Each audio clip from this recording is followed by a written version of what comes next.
நான் இருக்கிறேன். உங்களுக்கு வேண்டுமானால் இந்த இடம் பிடித்திருந்தால் இந்த இடத்திலே கொஞ்ச காலம் இருக்கலாம்.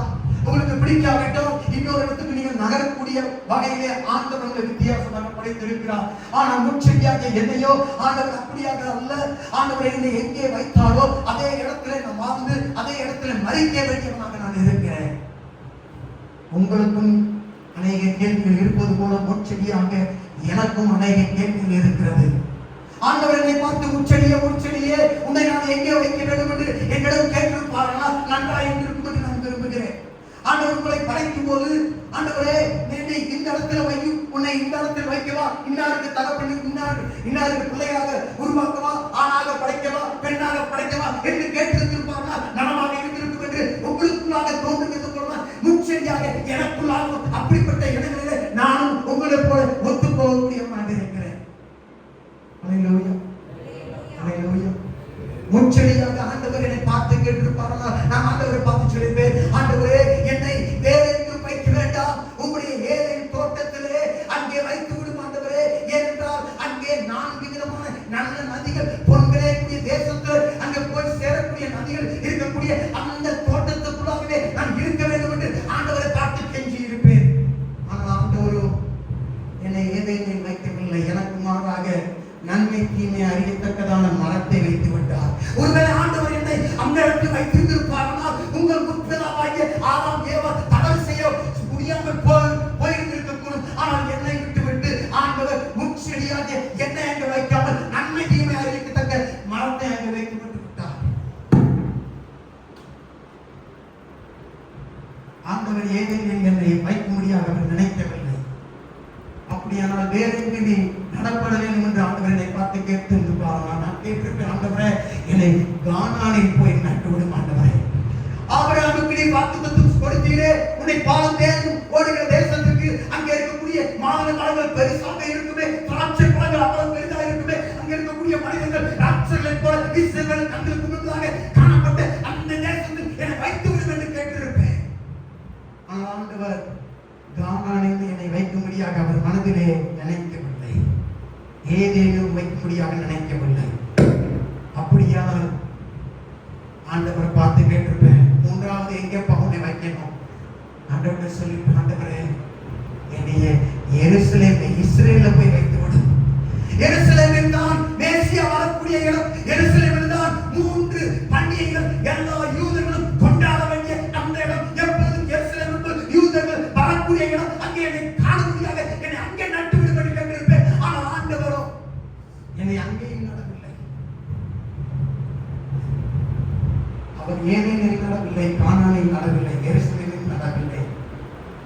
அப்படியானால் வேற எங்க நட வேண்டும் என்று விரும்புகிறார் என்று கேட்டிருப்பார்கள். அது சொல்லி, ஆண்டவரே என்னை ரோமாபுரியில் நட்டுவிடும். அரசர்கள் எல்லாம் இருக்கிறார்கள், எல்லா சாலைகளும் ரோமில் போய் முடிகிறது என்று சொன்னார்களே, அந்த இடத்தில் என்னை விட்டுவிடும் என்று கேட்டிருப்பேன்.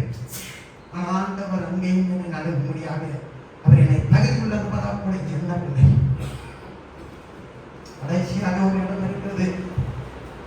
இந்த உலகத்தின் எல்லா பொட்டானிக் ட்ரீஸும் இருக்கக்கூடிய எல்லா கணிதரும் செடிகள் இருக்கக்கூடிய ஒரு இடம், அதுதான் ரூபாவாக இருக்கிறது. எல்லா பயணிகளும் சுற்றுலா பயணிகளும் போய் பார்க்கக்கூடிய அந்த இடத்தில் என்னை நட்டுவிடும் ஆண்டவர் என்று கேட்டிருப்பேன். ஆனால் ஆண்டவர் அங்கேயும் நடக்கவில்லை.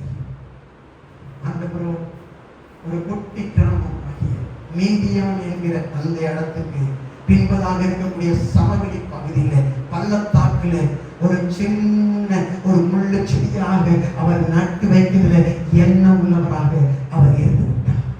இதை பார்த்து கேட்கவில்லை, ஆண்டவரே நான் கேட்டிருப்பேன், ஆண்டவரே என்னை இங்கே நடு அங்கே நடு என்று கேட்டிருப்பேன். ஆண்டவர் அங்கே என்னை ஏலேனிலும் அல்ல, அங்கே கானானிலும் அல்ல, அங்கே எருசலேமிலும் அல்ல, அங்கே ரோமாபுரியிலும் அல்ல, அங்கே ரூபாவிலும் அல்ல. ஆண்டவர் என்னை மீதியானிலே நட்டு விட்டு விட்டார்.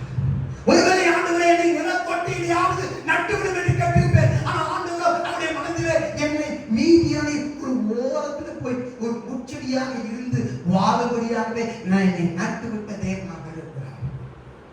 உங்களை போல் நான் இருந்தால், ஆண்டவர் என்னை அங்கே நட்டு விட்டிருந்தாலும் எனக்கு பிடிக்கவில்லை. ஆண்டவரை நான்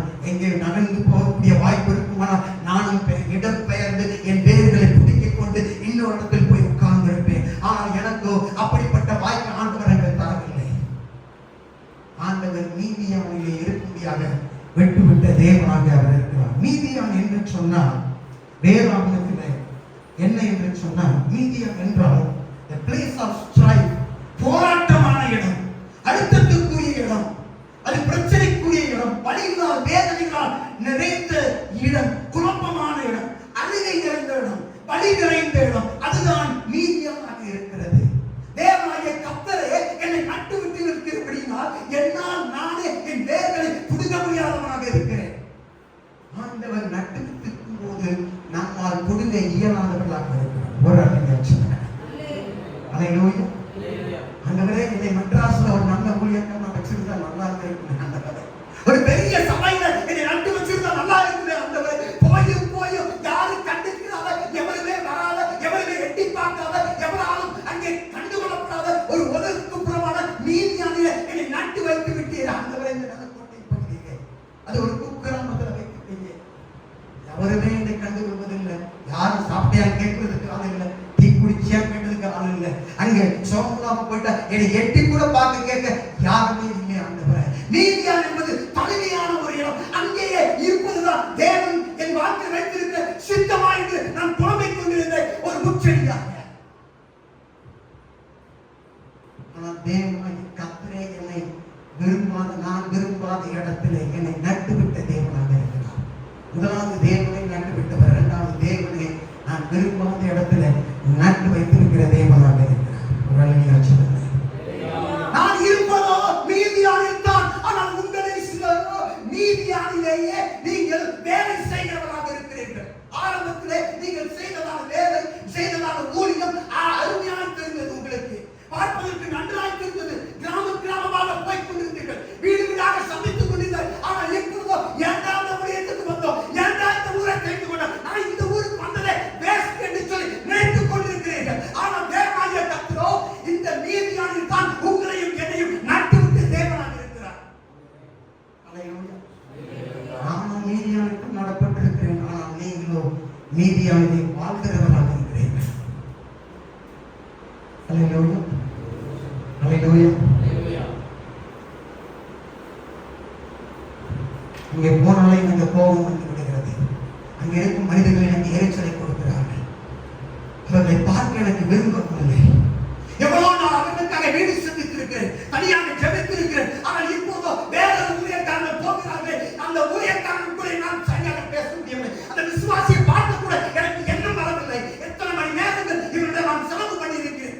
அவர்களை கண்டா வெறுப்பு, வேதனை எனக்கு வருகிறது. நீதியாகவே சொல்லுங்க.